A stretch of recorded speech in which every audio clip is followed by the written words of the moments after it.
พูดในภาษาไทยว่าสัจจะก็รู้กันเลยไม่ต้องแปลเป็นไทยก็ได้ทำให้คนกลายเป็นอริยะไปนะ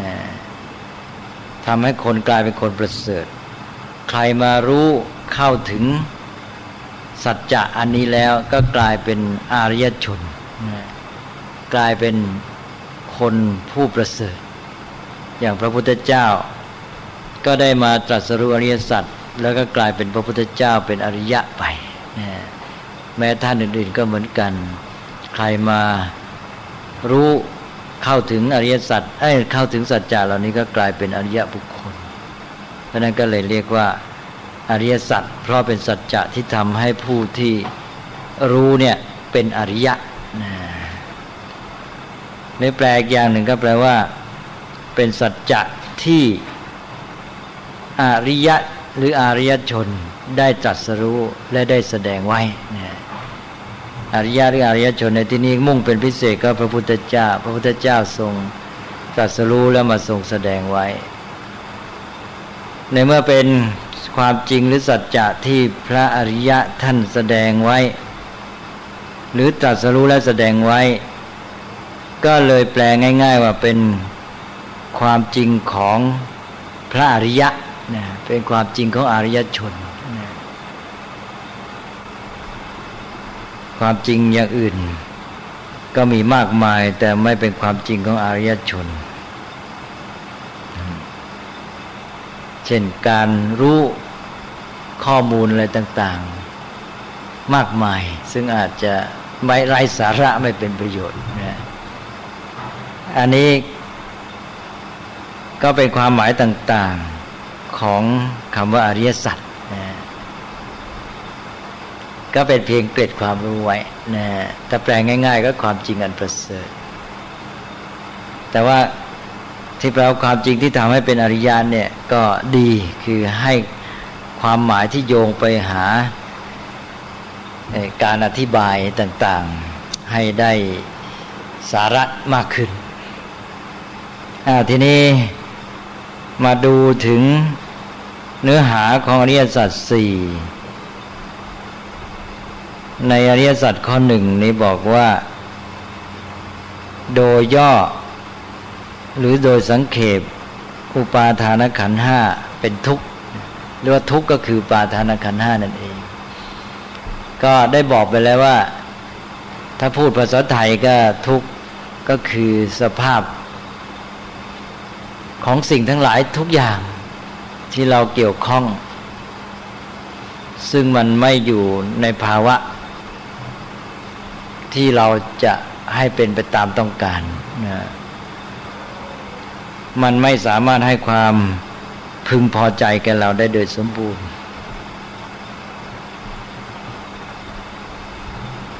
เพราะนั้นก็จะมีการให้ความหมายของคำว่าทุกข์เนี่ยแปลเป็นภาษาอังกฤษกันต่างๆเวลาแปลเป็นภาษาอังกฤษแล้วหาศัพท์ยากนิยมแปลทุกข์กันว่า suffering มันก็เป็นอาการของคนที่ได้รับความทุกข์เนี่ยหรือเป็นตัวความทุกข์ที่คนได้รับมันก็เป็นทุกข์ที่โจ่งแจ้งออกมาแล้วทีนี้ทุกข์ในอริยสัจนี่มันไม่จำเป็นจะต้องออกมาเป็นความรู้สึกทุกข์แล้วใช่ไหมมันเป็นภาวะของสิ่งต่างๆที่เราเรียกว่าเป็นที่ตั้งแห่งทุกข์เพราะมันอยู่ในภาวะของมันเองซึ่งมันเป็นไปตามเหตุปัจจัยมันไม่คงที่อยู่มันก็คงอยู่ในภาวะเดิมนั้นไม่ได้ตลอดไปแม้แต่ขณะหนึ่งมันก็อยู่ไปแล้วก็ผ่านไปคนก็ไม่ได้อย่างใจอย่างที่ว่าเนี่ยนี่ภาวะเนี่ยเราเรียกว่าทุกข์นั้นมันจะไม่จำเป็นต้องออกมาเป็นความรู้สึกอันนี้ก็เลยว่าจะแปลยังไงดีก็หาทางแปลกันเยอะแยะหมดฝรั่งบางคนก็แปลว่าอิลนะอิลนี่แปลง่ายๆก็แปลว่าเจ็บป่วยแต่มันไม่จำเป็นต้องแปลว่าเจ็บป่วยอิลในภาษาอังกฤษแปลว่ามันร้ายก็ได้ แปลว่าไม่น่าปรารถนานะมันไม่ดีนั่นเองนะมันมีแต่ความบกพร่องบางท่านก็แปลอื่นเช่นอย่างท่านพุทธทาสก็แปลว่า unsatisfactoriness นะก็แปลว่าภาวะที่ไม่น่าพึงพอใจ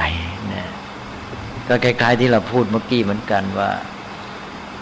สิ่งทั้งหลายเหล่านี้มันไม่สามารถให้ความพึงพอใจแก่คนได้จริงแต่ว่ามองอีกอย่างหนึ่งเพราะว่าไอ้ที่ว่ามันเป็นทุกข์เป็นภาวะที่คงอยู่ในสภาพเดิมไม่ได้เนี่ย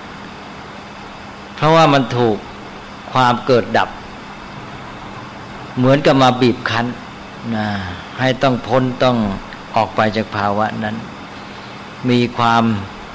บีบคั้นแล้วก็ความขัดแย้งนะอยู่ในตัวตลอดเวลาบางทีก็แปลเป็นสเตรสนะแปลความบีบคั้นกดดันนะในสิ่งทั้งหลายเนี่ยมันจะมีภาวะนี้อยู่ตลอดเวลามันมีความบีบคั้นกดดันที่จะให้ต้องพ้นออกไปจากภาวะเดิมแล้วมีความขัดแย้งก็เป็นคอนฟลิกต์แปลกันไปต่างๆนะก็ยังหายุติไม่ได้ในที่สุดก็คงต้องทับศัพท์เหมือนกับคำว่ากรรมแต่ก่อนนี่ก็แปลกันนักหนาคำว่ากรรมนี่หาคำแปลกันแปลเป็นภาษาอังกฤษก็แปลเป็น act เป็น action เป็น deed เป็นอะไรกันต่างๆนะหรือบางทีก็เติมคำให้ชัดเข้าไปเพราะว่าเป็นการกระทำที่ต้องมีเจตนาก็เป็น volitional action การกระทำที่ประกอบด้วยเจตนาหรือเจตจำนงก็แปลกันไปมาในที่สุดเดี๋ยวนี้ทับศัพท์กรรมะหรือกรรมะฝรั่งก็รู้กันแล้วเดี๋ยวนี้ฝรั่งรู้กันเยอะแล้วเพราะฉะนั้นก็เลยไม่จำเป็นต้องแปลเพราะแปลยังไงมันก็ไม่ตรงแท้นะก็เลยทับศัพท์มันซะเลยไหนๆก็รู้กันกว้างขวางนั้นกรรมะเดี๋ยวนี้ก็ทับศัพท์กันมากใช้แบบบาลีก็เป็น KAMMA กรรมะใช้แบบสันสกฤตก็เป็นกรมะก็เป็น KARMA เช่นเดียวกับคำว่าธรรมเหมือนกันธรรมะกับแปลกันนักหนาแปลยังไงก็ไม่ได้ตรงสักทีธรรมะเนี่ยแปลยากที่สุดแปลยากยิ่งกว่ากรรมอีกธรรมะนี่ความหมายกว้างอะไรต่ออะไรก็เป็นธรรมะก็เคยอธิบายให้ฟังแล้วว่าเอาโดยสรุปรวบรัดก็4ความหมายแค่4ความหมายก็หาศัพท์ภาษาอังกฤษให้มันคลุม4ความหมายไม่ได้ต้องใช้ศัพท์เดียวพูดได้ในความหมายนี้มันก็ไม่คลุมความหมายโน้นก็ลำบากดังนั้นก็แปลเป็นtruthบ้างtruthก็ความจริงแปลเป็น reality บ้างนะเป็นภาวะที่เป็นจริงสิ่งที่มีจริงหรือแปลเป็น law แปลเป็น law นี่ก็ใช้มากนะแปลเป็น natural law นะทีนี้มันก็ไม่คลุมมันเป็นตัวกฎเป็นตัวความจริงทีนี้เป็นธรรมชาติล่ะก็เลยแปลเป็น nature ก็มีแปลเป็น thing สิ่งมันในภาษาไทยก็มีแปลเป็น state ก็มีแปลกันสารพัดในที่สุดก็หาศัพท์อะไรที่มันแทนได้จริงไม่ได้ฝรั่งก็รู้มากเข้ากว่าจะหาศัพท์ที่ดีได้ฝรั่งรู้จักคำนี้ก่อนแล้วก็เลยยังไม่ทันได้ศัพท์ลงตัวเลยตกลงว่ารู้กันพอสมควรก็เลยใช้ธรรมะทับศัพท์เลยเดี๋ยวนี้ก็ใช้ธรรมะทั่วไปแล้ว DHAMMA DHARMA แล้วจะใช้แบบบาลีหรือสันสกฤต Dictionary ฝรั่งเดี๋ยวนี้ที่จะใหญ่มีหมดแล้วคำว่ากรรมะธรรมะนี่ฝรั่ง Dictionary ใส่หมดแล้วนะแล้วอย่างนิพพานก็เหมือนกันนิพพานก็ไม่รู้จะแปลอะไรนะซัมมัมโบนัมว่างั้นนะแปล เป็นอะไรแต่อะไรก็ในที่สุดก็ทับศัพท์ดีกว่าก็ทับศัพท์เป็นบาลีนิบานะหรือเป็นสันสกฤตนิรวานะเดี๋ยวนี้ก็เข้าดิกชันนารีฝรั่งทั่วไปหมดนะศัพท์พุทธศาสนาเดี๋ยวนี้เข้าดิกชันนารีฝรั่งมากมายแล้วนะสังฆะก็เข้าไปอยู่แล้วไม่ต้องไปแปลก็ได้นะเขียนสังฆะฝรั่งก็รู้กันเยอะไม่รู้ก็ไปเปิดดิกฝรั่งเอาเองว่างั้นนะบุตดาก็แน่นอนแล้วอันนี้เขาตอนแรกเขามองเป็นชื่ออันนี้ก็รู้จักก่อนเข้าดิกชันนารีฝรั่งมานานแล้วตอนนี้ก็เป็นว่าครบพุทธธรรมสังฆะเข้าดิกฝรั่งหมดนะกรรมะก็เข้าไปด้วยนะแล้วก็ศัพท์อื่นๆอย่างทุกข์ต่อไปก็คงจะต้องเข้าเพราะว่ามันหาคำแปลไม่ได้นะอันนี้ก็เป็นเกร็ดความรู้ทีนี้มาเรื่องทุกข์นี่ก็เป็นว่าเป็นสิ่งต่างๆทั้งหลายเนี่ยสภาวะของมันที่มันเป็นอย่างนั้นที่เข้ามาเกี่ยวข้องกับเรานี่ถ้าเราเกี่ยวข้องไม่ดีก็ก่อให้เกิดทุกข์ได้ทั้งนั้นอันนี้มันก็คือว่าอย่างนั้นในข้อธรรมในข้อทุกข์เนี่ยก็เลยได้กับทุกสิ่งทุกอย่างที่มนุษย์จะเข้าไปเกี่ยวข้อง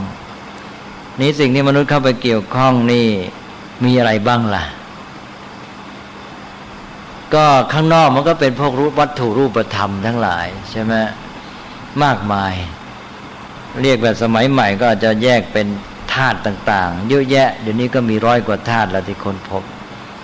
หรือจะวิเคราะห์แยกแยะออกไปเป็นอะตอมเป็นพวก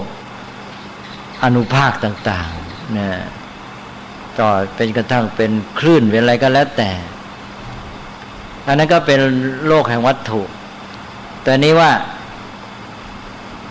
ในโลกเนี่ยมันมีชีวิตด้วยนะแล้วชีวิตทั้งหลายนี่ที่สมบูรณ์ที่สุดก็คือมนุษย์และในมนุษย์นี่มีทั้งด้านวัตถุทั้งด้านนามธรรมอันนี้มนุษย์นี่ก็เป็นสุดยอดของวิวัฒนาการของสิ่งทั้งหลายในมนุษย์นี่เป็นประชุมของทุกสิ่งทุกอย่างมีครบนะถ้าพูดที่ชีวิตมนุษย์นี่แทนทุกอย่างในโลกในจักรวาลได้นะเพราะมีมาประชุมพร้อมอยู่ที่ตัวมนุษย์นี่ก็เลยเอาที่มนุษย์นี่แหละแล้วเราเองก็เป็นผู้ที่เกี่ยวข้องกับเรื่องหลักความจริงนี้จะต้องใช้ประโยชน์จะต้องเข้าใจชีวิตของตัวเองนี้ด้วยแล้วจากชีวิตมนุษย์นี่ก็มันจะคลุมไปถึงสิ่งทั้งหลายทั่วไปด้วยเพราะว่าในชีวิตมีทั้งรูปธรรมนามธรรมเพราะฉะนั้นพระพุทธเจ้าก็ตรัสถึงทุกข์ก็เอาที่ชีวิตของมนุษย์เนี่ยซึ่งมีส่วนประกอบทั้งรูปธรรมและนามธรรมแยกออกไปเพื่อให้ความเข้าใจได้เกิดความชัดเจนขึ้นท่านก็แบ่งเป็น5อย่างว่าเป็นรูปธรรมนามธรรมหรือสิ่งทั้งหลายที่จัดได้เป็น5หมวดหรือ5ประเภทหรือ5กองเรียกว่าขันธ์5นะขันธ์5แต่ว่าขันธ์5นี้มันเป็นที่ตั้งแห่งอุปาทานคือตัวอุปาทานความยึดมั่นหมายของมนุษย์เนี่ยไปจับที่นี่จากการที่มนุษย์มีตัวตัณหาความต้องการความอยากความปรารถนาความปรารถนานี้ก็เข้าไปยึดเอาไอ้ตัวขันธ์5คือรูปธรรมนามธรรมเนี่ยสิ่งที่มีประกอบเข้าเป็นชีวิตของเราเนี่ยไปยึดถือมั่นหมายว่าจะต้องเป็นอย่างนั้นอย่างนี้ขึ้นมาดังนั้นอุปาทานเนี่ยเป็นตัวโยงเรากาชีวิตหรือสิ่งทั้งหลายเนี่ยให้เกิดเป็นทุกข์ขึ้นมานะอุปาทานนี่เป็นตัวต่อเลยจากตัณหาที่เรามีก็ไปเชื่อมเข้ากับรูปธรรมนามธรรมสิ่งทั้งหลายมีชีวิตของเราเป็นต้นไปเนี่ยทำให้เกิดเป็นทุกข์ขึ้นมาพออุปาทานก็ไปจับปั๊บนี่เกิดทุกข์ขึ้นเลยนี่ถ้าไม่มีอุปาทานนี่ก็สิ่งทั้งหลายก็อยู่ในภาวะของมันเป็นทุกข์ตามธรรมชาติไม่เกิดเป็นทุกข์ในตัวคนอันนี้ก็เลยว่าเอาละเพื่อจะให้เข้าใจชีวิตของตัวเองเหมือนกับหมอที่จะรักษาบำบัดโรคภัยไข้เจ็บจะต้องมาเริ่มต้นในการศึกษารู้เข้าใจ ร่างกายคนแต่นี้ว่าไอ้ทุกข์ที่มันเกิดเป็นอาการขึ้นมาเนี่ยมันก็มาเกิดที่ชีวิตนี่แหละเพราะฉะนั้นก็ต้องเข้าใจชีวิตก่อนก็เลยให้ศึกษาเข้าใจชีวิตนั้นเรื่องทุกข์ก็เลยศึกษาเรื่องขันธ์ห้าเนี่ยขันธ์ห้าก็คือองค์ประกอบของชีวิตที่มีแยกได้หรือจัดแยกประเภทได้5หมวดด้วยกันเอานะฮะก็เป็นว่าชีวิตของเรานี่เกิดจากส่วนประกอบต่างๆมาประชุมกันเข้าจัดแยกประเภทได้เพื่อให้ศึกษาได้ง่ายเป็น5ประเภทหรือ5หมวดหรือ5กองเรียกว่าขันธ์ห้าคำว่าขันธ์ก็แปลว่ากองก็คือหมวดนั่นเอง5หมวด5กอง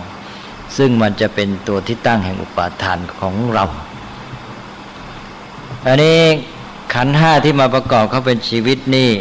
คืออะไรบ้างตอนนี้มาศึกษากันสักหน่อย1ก็ง่ายที่สุดรูป1เรียกว่ารูปเรียกเต็มว่ารูปประขันธ์เอาคำว่าขันธ์ไปต่อท้ายก็เป็นรูปประขันธ์หมวดรูปหรือกองแห่งรูปหมวดว่าได้รูปนี้ก็คือชีวิตด้านร่างกายของเราไงด้านรูปธรรมก็อวัยวะต่างๆนะร่างกายของเราตัวสรีระที่มันเกิดจากรูปธรรมย่อยๆต่างๆมาประชุมกันนะถ้าเราแยกในแง่ชีวิตจะเป็นเซลล์อะไรแต่เซลล์อะไรก็เกิดมาจากอะไรล่ะก็เกิดจากธาตุต่างๆสมัยโบราณไม่ต้องพูดยาวแยกเป็นธาตุมากมายอย่างวิทยาศาสตร์ แยกเอาแค่4ธาตุพอเรียกว่าปฐวีอาโปเตโชวาโยนะปฐวีธาตุเราก็แปลเป็นภาษาไทยง่ายๆว่าธาตุดินอาโปก็ธาตุน้ำเตโชก็ธาตุไฟวาโยก็ธาตุลมว่างั้นอันนี้จะแยกแบบวิทยาศาสตร์ก็ได้นะแต่ว่าจะทำให้คนชาวบ้านศึกษายากขึ้นเพราะนั้นเราต้องการให้คนทั่วไปเข้าใจได้ด้วยเพราะว่าเจตนาประสงค์เพื่ออะไรเจตนารมณ์ต้องการให้รู้ว่าร่างกายของเราเนี่ยก็คือรูปธรรมต่างๆมาประกอบกันขึ้นถ้าไปเที่ยวศึกษาแบบแยกแยะแบบวิทยาศาสตร์มันสำนักว่านักวิชาการที่จะต้องใช้เวลาเยอะแยะเลยขืนแยกแบบนั้นชาวบ้านแย่ใช่ไหมกว่าจะเข้าใจธรรมะก็เลยเสียเวลามากนี่ก็ให้เข้าใจว่าดินน้ำลมไฟส่วนประกอบต่างๆมีของแข็งของเหลวก๊าซแล้วก็ความอบอุ่นหรือความร้อนนี่แหละอุณหภูมินี่แหละเป็นองค์ประกอบที่ประกอบขึ้นชีวิตเป็นชีวิตส่วนร่างกายของเราเอาง่ายๆอันนี้ก็ร่างกายของเราก็เป็นอย่างเงี้ยซึ่งเราจะออกไปดูข้างนอกจากชีวิตของเราเนี่ยในโลกนี้มันก็มีอย่างนี้เหมือนกันก็เป็นเรื่องของธาตุสี่ดินน้ำลมไฟเนี่ยด้านรูปธรรม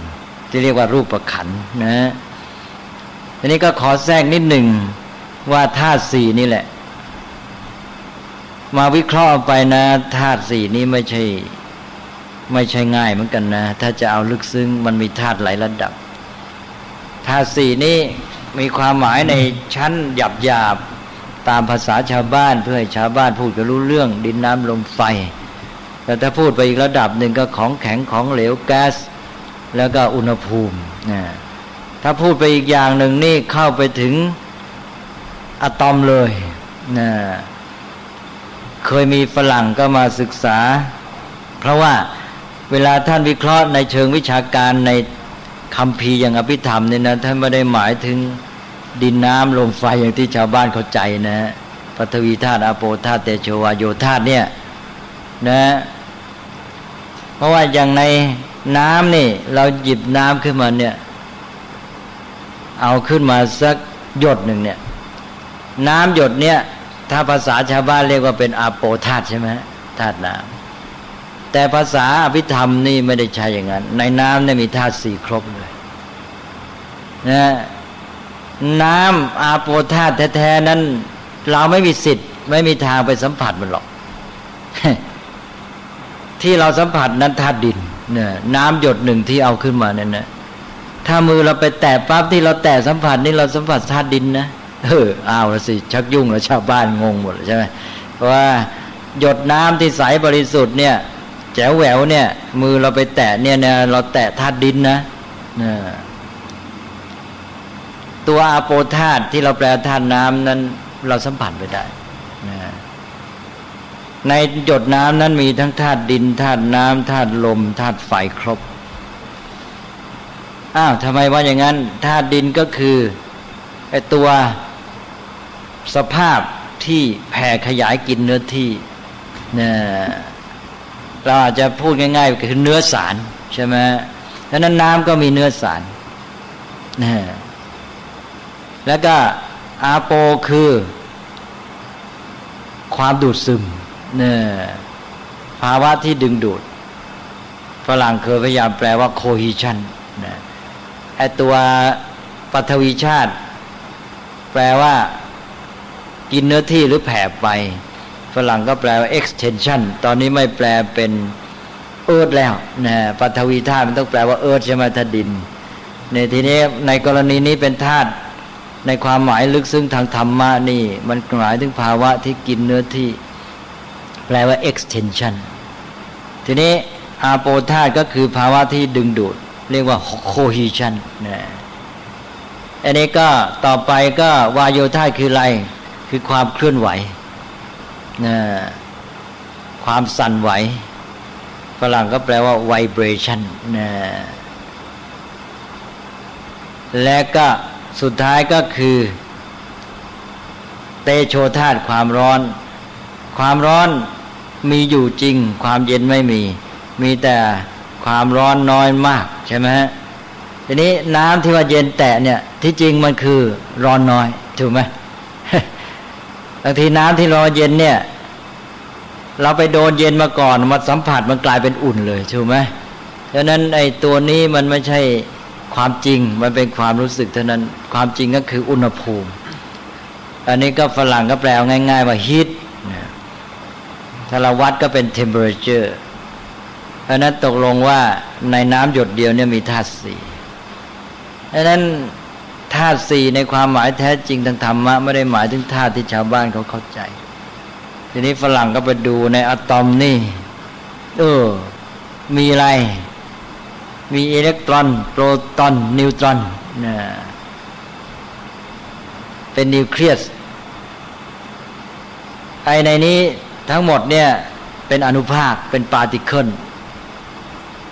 ไอพวกนี้จัดเป็นปฐวีธาตุนะในอะตอมที่มันดำรงอยู่เนี่ยมันเป็นไปอยู่เนี่ยมันมีตัวสารอนุภาคนี้แล้วก็มันมีอะไรมันมีความดึงดูดถูกไหมฮะไอ้เจ้าโปรตอนอิเล็กตรอนนี่มันจะดูดกันอยู่ตลอดเวลาถ้ามันงั้นมันคุมเป็นอะตอมไม่ได้แล้วมันมีอะไรไวเบรชั่นการหมุนโอ้ยไอ้เจ้าอิเล็กตรอนนี่หมุนรอบนิวเคลียสใช่ไหมที่มีนิวตรอนโปรตอน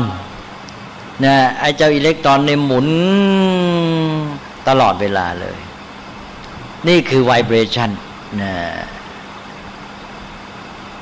แล้วก็ในเมื่อมันหมุนกันอยู่เงี้ยมันก็มีฮีทตลอดเวลานะนี่ถ้ายิ่งหมุนเร็วขึ้นก็ยิ่งมีฮีทเทมเพอเรเจอร์ก็ยิ่งสูงขึ้นเพราะนั้นในสารที่มันลุกไหม้นี่อิเล็กตรอนจะหมุนเร็วมากตกลงว่าในอะตอมสารขนาดเล็กพอสมควรเนี่ยไม่แยกออกไปแล้วเนี่ยก็จะมีธาตุสี่อยู่ถ้าไม่มีธาตุสี่ครบเป็นอะตอมไม่ได้นะกลายเป็นว่าธาตุสี่ในบาลีลึกซึ้งกว่าไอ้ธาตุเอลิเมนต์ของวิทยาศาสตร์เพราะเอลิเมนต์ต่างๆเหล่านั้นต้องประกอบด้วยอะตอมอีกทีใช่ไหมอันนี้ก็คือธาตุสี่นี่เป็นภาวะที่อยู่ในอะตอมอีกทีนะอันนี้ก็เป็นเรื่องของการพยายามศึกษาความหมายของธาตุสี่ก็เราก็ไม่จำเป็นจะต้องไปเอาใจใส่อะไรมากนักเพราะว่าสาระมันอยู่ที่ว่าให้เข้าใจว่าชีวิตด้านหนึ่งนี่คือรูปธรรมได้แก่ร่างกายของเราอวัยวะต่างๆถึงแยกย่อยออกไปเป็นธาตุสี่นะอย่างน้อยก็เอาง่ายๆของแข็งของเหลวแก๊ส อุณหภูมิเนี่ยนะอันนี้ร่างกายนี้ที่เป็นรูปธรรมเนี่ยก็ไม่ใช่เฉพาะตัวเนื้ออวัยวะส่วนประกอบร่างกายแต่หมายถึงอาการพฤติกรรมของมันความเคลื่อนไหวนะต่างๆของมันด้วยนะเช่นว่าการดีดนิ้วการเดินการอะไรต่างๆเหล่านี้การขยับปากอะไรต่างๆนี่เรียกว่ารูปทั้งนั้นนะไม่เฉพาะตัวเนื้อวัตถุแต่หมายถึงการเคลื่อนไหวด้วยก็เรียกว่ารูปหมดลักษณะอาการความเป็นไปของร่างกายหรือส่วนประกอบของร่างกายทั้งหมดนี่เป็นเรื่องของด้านรูปธรรมเรียกว่ารูปขันธ์นะนั่นตาหูจมูกลิ้นกายของเรานี่ก็เป็นรูปขันธ์หมดนะทีนี้ไอ้ส่วนที่จะมาทำหน้าที่ในการดำเนินชีวิตนี่ที่ท่านเอาใจใส่มากเช่นอย่างรูปธรรมส่วนตานี่มันใช้ดำเนินชีวิตแล้วใช่ไหมหูนี่ใช้ดำเนินชีวิตจมูกลิ้นมือเท้าเนี่ยพวกนี้ใช้ในการดำเนินชีวิตพวกนี้จะให้ความสำคัญเพราะมันเกี่ยวกับออกผลไปสู่การดำเนินชีวิตที่ดีงามหรือว่าสุขทุกข์นั้นจะเอาใจใส่เรื่องนี้มากเอาละทีนี้เนี่ยหนึ่งรูปแล้วนะก็เรียกว่ารูปขันธ์ต่อไป2 3 4 5นี่เป็นนามธรรมหมดทีนี้ด้านนามธรรมนี่มีความละเอียดอ่อนท่านเลยแยกละเอียดขึ้นที่จริงถ้ามาแยกก็เป็นนามธรรมหมดก็แยกเพื่อจะให้มองเห็นการทำหน้าที่การทำงานของชีวิตของเราก็แยกนามธรรมนี้ออกเป็น4ขันธ์หรือ4หมวด4กองด้วยกันนับตั้งแต่รูปมาเมื่อกี้เป็น1ก็มาถึงอันที่2ก็เป็นเวทนาขันธ์เวทนาขันธ์นี่ก็เป็นอันดับ1ในฝ่ายนามธรรมเป็นอันที่2ในขันธ์5เวทนาขันธ์ก็คือหมวดหรือกองแห่งเวทนาเวทนาก็คือความรู้สึกท่านแปลแบบพระแปลว่าเสวยอารมณ์นะเสวยอารมณ์ก็หมายถึงความรู้สึกความรู้สึกอะไรความรู้สึกสุขทุกข์ไม่สุขไม่ทุกข์เฉยๆอันนี้เป็นเวทนาไม่ใช่รู้สึกอย่างอื่นเอานะครับเป็นนั้นว่ารู้สึกสุขรู้สึกทุกข์หรือเฉยๆนี่คือเวทนาทำไมมีเท่านี้ทำไมจัดเป็นตั้งกองหนึ่งเป็นตั้งขันหนึ่งล่ะมีนิดเดียวรู้สึกสุขทุกข์เฉยๆทำไมจัดมาให้ใหญ่โตเป็นตั้งขันหนึ่งล่ะนี่แหละสำคัญนักเรื่องสุขเรื่องทุกข์นี่แหละมันมีบทบาทสำคัญเหลือเกินในชีวิตมนุษย์นะฮะมันเป็นเรื่องใหญ่เลยมนุษย์ที่ดำเนินชีวิตกันอยู่นี่เรามองในแง่หนึ่งนะคือการแสวงหาสุขเท่านั้นนะที่เราเคลื่อนไหวมาแม้แต่ว่าไปประกอบอาชีพทำมาหากินอะไรต่างๆดิ้นรนขนขวายตลอดจนกระทั่งมาเกิดการสัมพันธ์กันในทางดีก็ตามไม่ดีก็ตามในการแย่งชิงทำร้ายกันใช่ไหม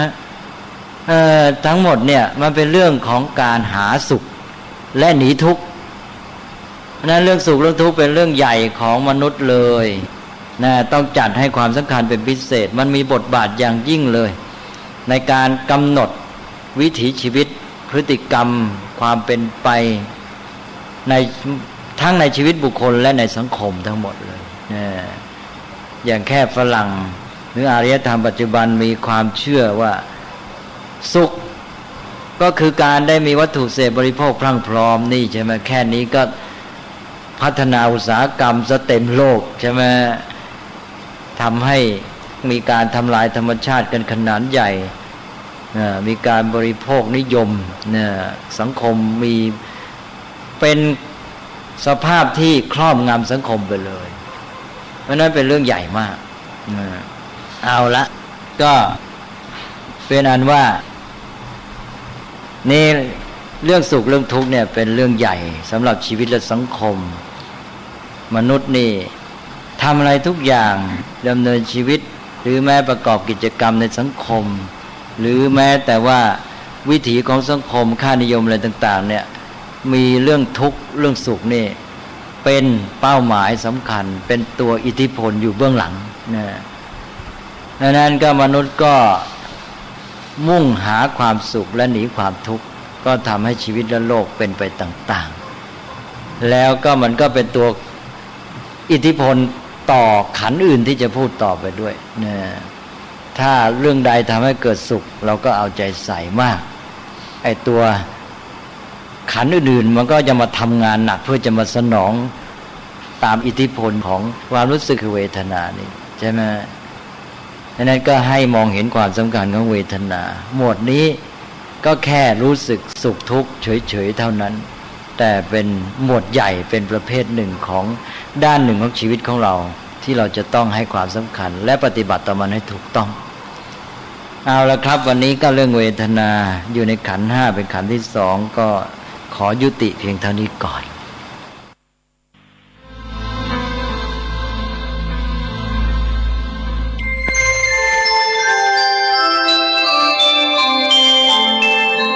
ขณะนี้ท่านกำลังฟังสถานีวิทยุกระจายเสียงคลื่นเพื่อการศึกษาพระพุทธศาสนาและวัฒนธรรมระบบ FM 104.5 เมกะเฮิรตซ์ออกอากาศณ วัดฝายหินตำบลสุเทพอำเภอเมืองจังหวัดเชียงใหม่โทรศัพท์ซ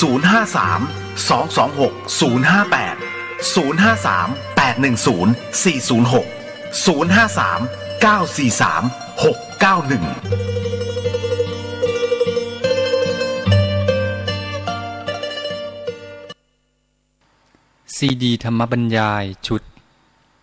ตามพระใหม่ไปเรียนธรรมโดยพระพรหมคุณาภรณ์ปอ.ประยุตโตวัดยานเวศกวันตำบลบางกระทึกอำเภอสามพราน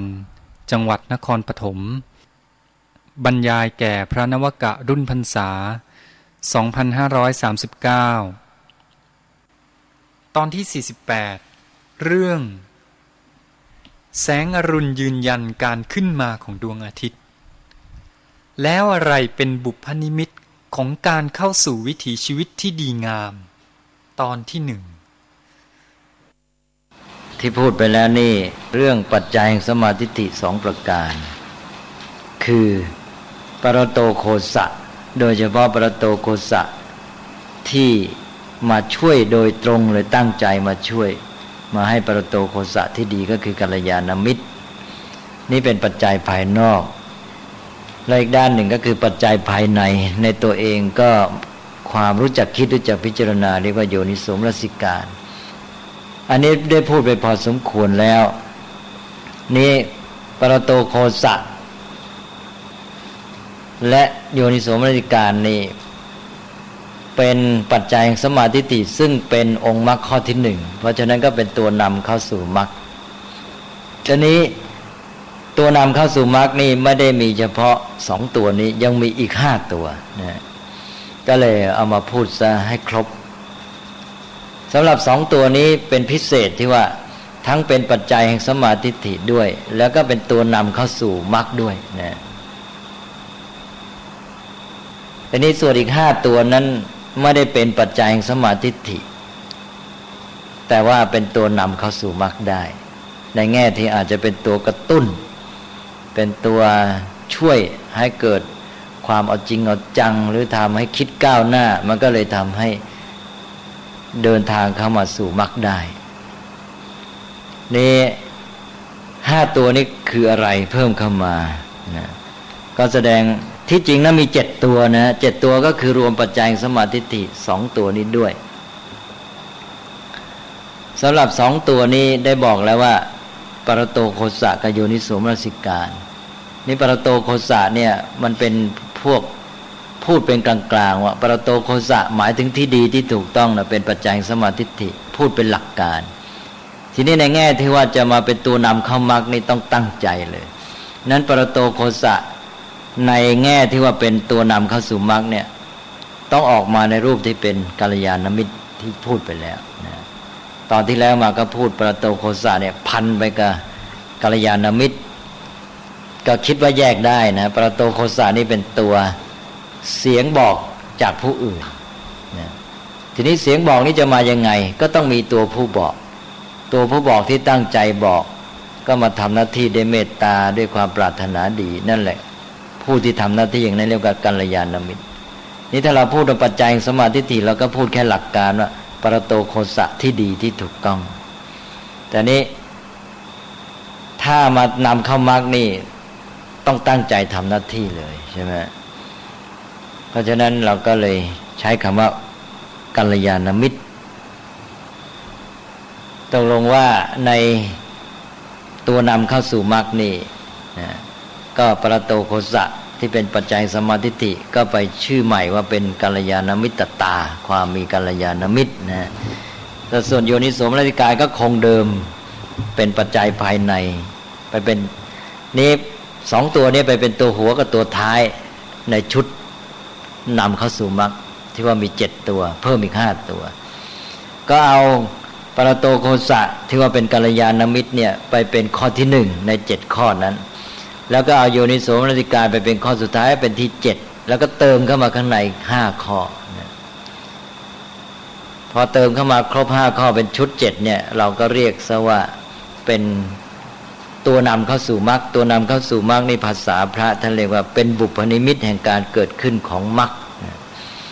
บุพนิมิตก็แปลว่าอะไรแปลว่าเครื่องหมายนำหน้า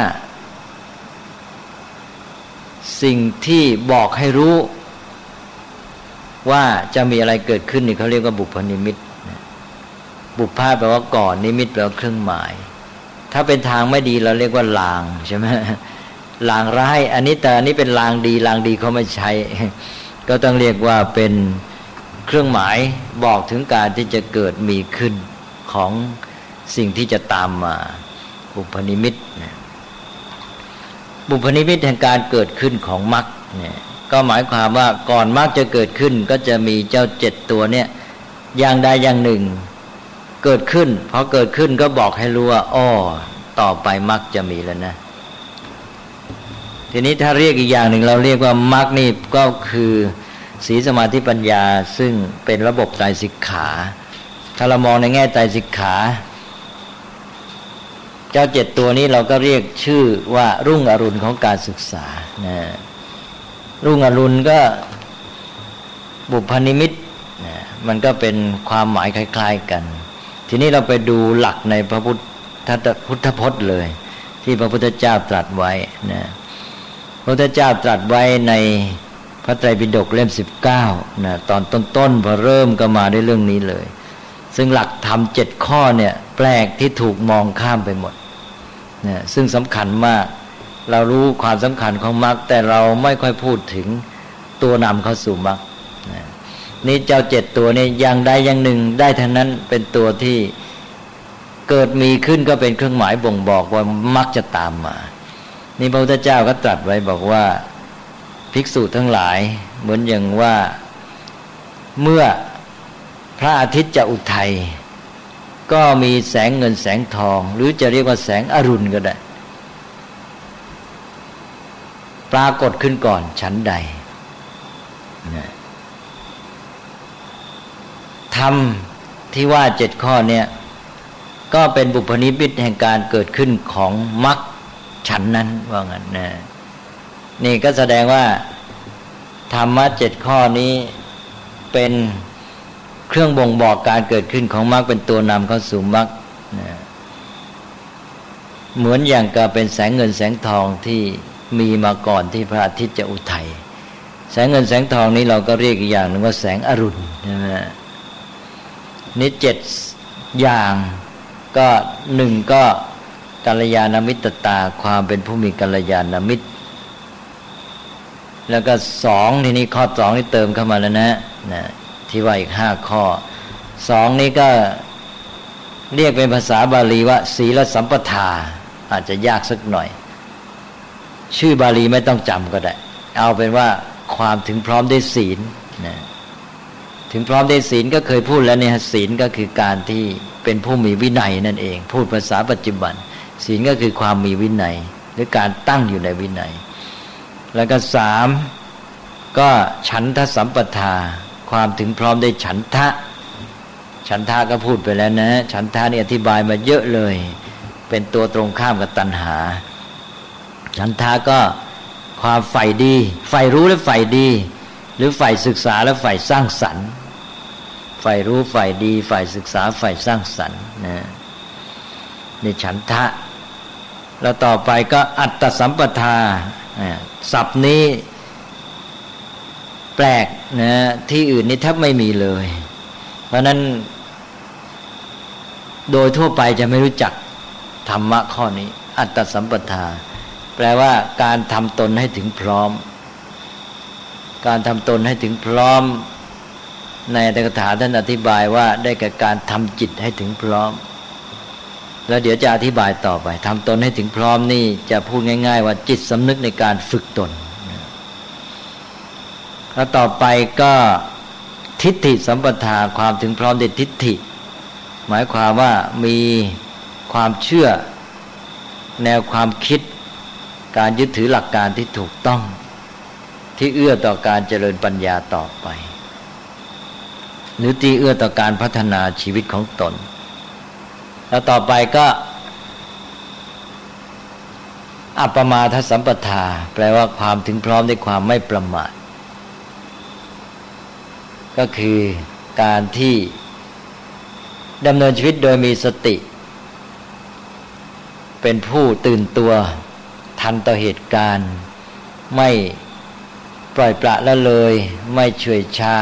ไม่ทอดทิ้งหน้าที่เป็นผู้ที่เห็นความสำคัญของการเวลามีความกระตือรือร้น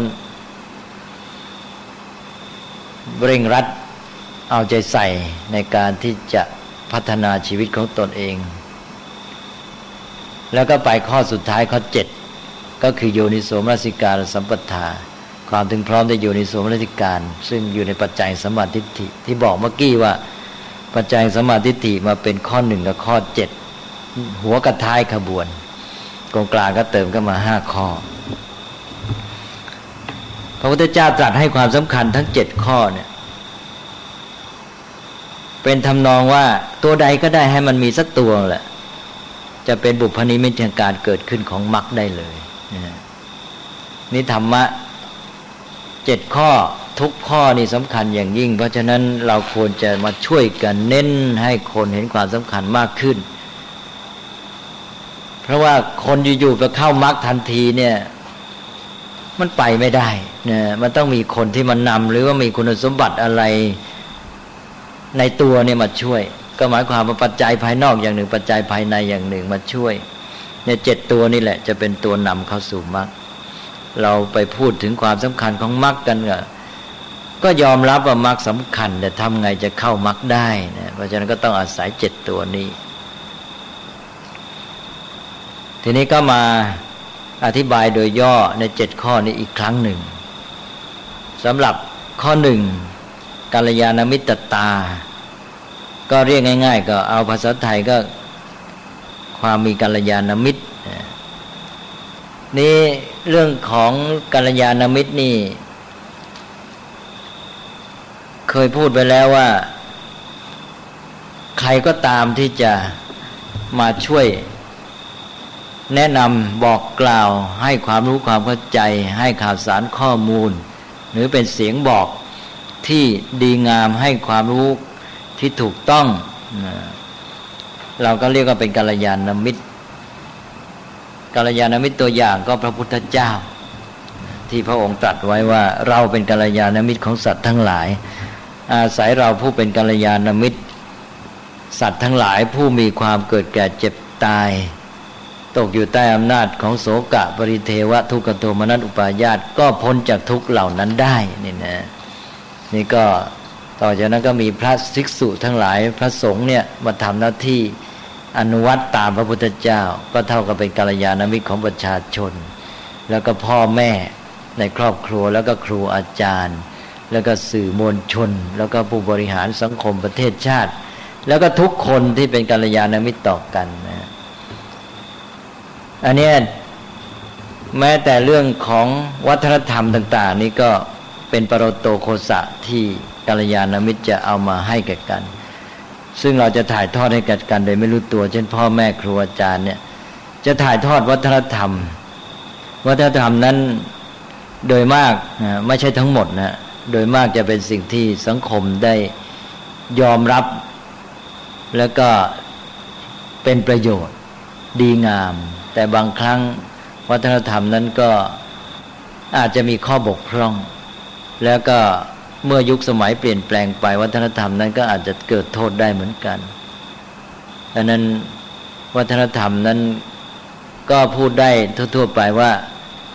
จะเป็นสิ่งหนึ่งที่นำมาถ่ายทอดให้แก่คนรุ่นหลังที่จะทำให้เขาสามารถดำเนินชีวิตอยู่ในสังคมได้แต่ก็ไม่ถึงกับเป็นหลักประกันแท้ทีเดียวนั้นจึงต้องให้พวกวัฒนธรรมได้รับการตรวจสอบจากหลักธรรมที่เป็นของแท้ของจริงอีกชั้นหนึ่งนะวัฒนธรรมไทยเรานี่ได้จากพุทธศาสนาเยอะแต่ก็เพี้ยนเยอะอย่างเรื่องของการที่ว่าให้เรียนหนังสือได้มานะเป็นต้นนี่ต้องถือว่าเพี้ยนแล้วนะแล้วคนไทยก็นึกว่ามานะเป็นดีไปเลยมานะเป็นขยันหมั่นเพียรว่างั้นอย่างนี้เป็นต้นมีเยอะที่เพี้ยนไปแม้แต่เรื่องของน้ำใจเรื่องของเมตตากรุณาที่เราเคยพูดกันไปเยอะแล้วนะนั้นนานๆก็จะต้องมาตรวจสอบกันสักทีนึงแล้วทีนี้เรื่องกัลยาณมิตรนี่ก็ขอแบ่งเป็น3ชั้น1ก็คือการที่ผู้อื่นเนี่ยมาตั้งใจเป็นกัลยาณมิตรให้แก่คนนั้นเช่นเด็กอย่างเด็กหรือลูกนี่นะพ่อแม่ก็มาตั้งใจทำหน้าที่เป็นกัลยาณมิตรอยากให้ลูกมีความสุขมีความเจริญพ่อแม่ก็มาเป็นกัลยาณมิตรมาตั้งใจเลี้ยงดูมาตั้งใจสั่งสอนนะนี่หรือไปโรงเรียนก็ครูอาจารย์ก็มาตั้งใจเป็นกัลยาณมิตรพระสงฆ์ก็ตั้งใจทำหน้าที่เป็นกัลยาณมิตรให้นี่อย่างนี้เรียกว่าเป็นกัลยาณมิตรเดี๋ยวผู้อื่นมาพยายามทำหน้าที่เป็นกัลยาณมิตรให้2ก็คือตัวบุคคลนั่นเองเช่นเด็กเนี่ยรู้จักเลือกหากัลยาณมิตรไปหาเองอยากคบอยากจะไปปรึกษาอย่างว่าตัวเองเนี่ยมีความใฝ่รู้ขึ้นมาแล้วอยากจะรู้อะไรก็ไปหาพ่อแม่ไปถามครูอาจารย์ไปถามท่านผู้รู้หรือแม้แต่ไปเข้าห้องสมุดไปหาหนังสืออ่านเด็กที่เลือกอ่านหนังสืออยากอ่านหนังสือชอบอ่านหนังสือนี่ก็แสดงว่าเป็นคนที่รู้จักหากัลยาณมิตรอันนี้เป็นตัวเด็กเองหรือตัวคนนั้นเองที่ไปหากัลยาณมิตรหาแหล่งความรู้หรือรู้จักเลือกหาแบบอย่างที่ดีอย่างว่าดูโทรทัศน์ก็รู้จักเลือกรายการที่ดีดูนะแล้วก็รู้จักเอาอย่างคนที่เขาดีอย่างนี้เรียกว่าเด็กเนี่ยไปคบกัลยาณมิตรรู้จักเลือกอ่านหนังสือหาหนังสือดีๆอ่านดูโทรทัศน์รู้จักเลือกรายการดีๆให้ความรู้แล้วก็เอาอย่างคนที่เขาดีอย่างนี้แสดงว่าเด็กรู้จักเลือกคบกัลยาณมิตรนี่2ละแล้วก็3ก็คือเด็กเป็นกัลยาณมิตรของผู้อื่นนี่ไปช่วยคนอื่นไปเป็นมิตรที่ดีแก่พวกของตนเองแก่เด็กๆนักเรียนด้วยกันนะไปช่วยแนะนำเขาให้ความรู้แก่เขาเป็นต้นนะเนี่ย3ขั้นนะฮะกัลยาณมิตร1คนอื่นมาทำหน้าที่เป็นกัลยาณมิตรให้2ตัวเองรู้จักคบกัลยาณมิตรหากัลยาณมิตร3ตัวเองไปเป็นกัลยาณมิตรที่แก่ผู้อื่นในกรณีนี้ความมีกัลยาณมิตรที่ท่านประสงค์ที่ว่าจะเป็นบุพนิมิตแห่งมรรคหรือเป็นอรุณของการศึกษานี้หมายถึงข้อ2เป็นต้นไปต้องข้อ2ถ้าเป็นข้อ1นี่ยังไม่เข้าหลักการนี้ก็คนอื่นไปเป็นกัลยาณมิตรให้แต่ตัวเองอาจจะยังไม่เอาด้วยก็ได้ใช่ไหมเพราะฉะนั้นยังเป็นหลักประกันไม่ได้ว่ามรรคจะมาหรอกถ้าเด็กได้แค่ว่ามีคนอื่นเป็นกัลยาณมิตรพ่อแม่ก็ดีพยายามตั้งใจครูอาจารย์ก็ตั้งใจสั่งสอนแนะนำแต่ก็เด็กก็ยังไม่เอาด้วยถ้าอย่างนี้ถือว่ายังไม่เข้าคุณสมบัตินี้ต้องได้ขั้นที่2ก็คือเด็กเองเนี่ยรู้จักเลือกหากัลยาณมิตรเป็นคนที่คบกัลยาณมิตรถ้าอย่างนี้แล้วจึงจะถือว่าเป็นบุพนิมิตแห่งมรรคแล้วก็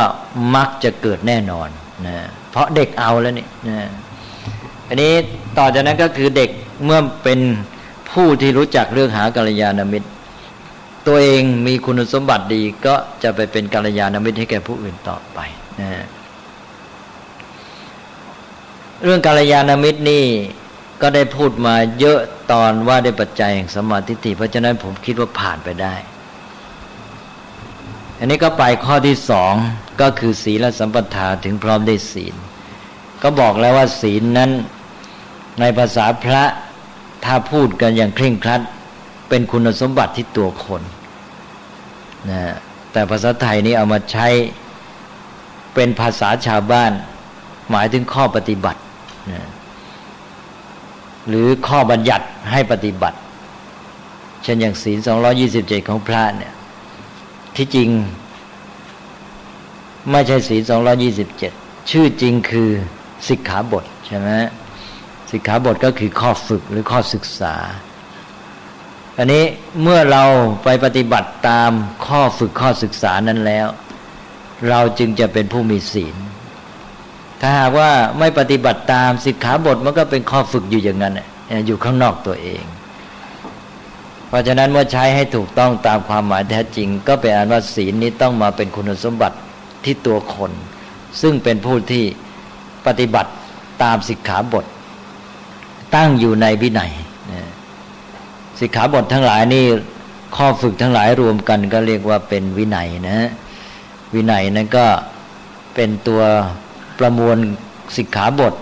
ประมวลระเบียบกฎเกณฑ์กติกาทั้งหมดของพระกับวินัยเน้นประกอบด้วยสิกขาบท227ข้อเฉพาะในปาติโมกข์แล้วมีสิกขาบทนอกปาติโมกข์ต่างหากอันนี้เมื่อเราตั้งอยู่ในวินัยนั้นก็ชื่อว่าเป็นผู้ที่มีศีลศีลก็อยู่ที่ตัวคนแล้วก็เป็นการฝึกตัวเองให้ตั้งอยู่ในวินัยนั้นอันนี้วินัยกับศีลก็เป็นอันว่าคู่กันวินัยอยู่ข้างนอกศีลอยู่ในตัวคนนะอันนี้ถ้ามันยังเป็นวินัยเป็นสิกขาบทเป็นข้อฝึกอยู่มันก็ยังไม่เข้าเป็นองค์บุพนิมิตของมรรคใช่ไหมต้องเด็กปฏิบัติตั้งอยู่ในวินัยเป็นผู้มีศีลนี่จึงเรียกว่าเป็นบุพนิมิตของมรรคใช่ไหมแบบเดียวกับกัลยาณมิตรเมื่อกี้แล้วตัวคนข้างนอกเขามาทำหน้าที่กัลยาณมิตรให้เขามาสั่งสอนมาแนะนำแต่เด็กยังไม่เอายังใช้ไม่ได้ยังไม่เป็นบุพนิมิตของมรรคต้องเด็กเอาเป็นผู้คบกัลยาณมิตรข้อสองก็เช่นเดียวกันเป็นวินัยเป็นสิกขาบทอยู่ข้างนอกเด็กยังไม่เอาเนี่ยมันก็ยังไม่ได้บุพนิมิตของมรรคต้องเด็กเอาก็เกิดเป็นศีลขึ้นมานะเอาละนี่ก็ทีนี้เราไปมองดูวินัยกันอีกทีหนึ่ง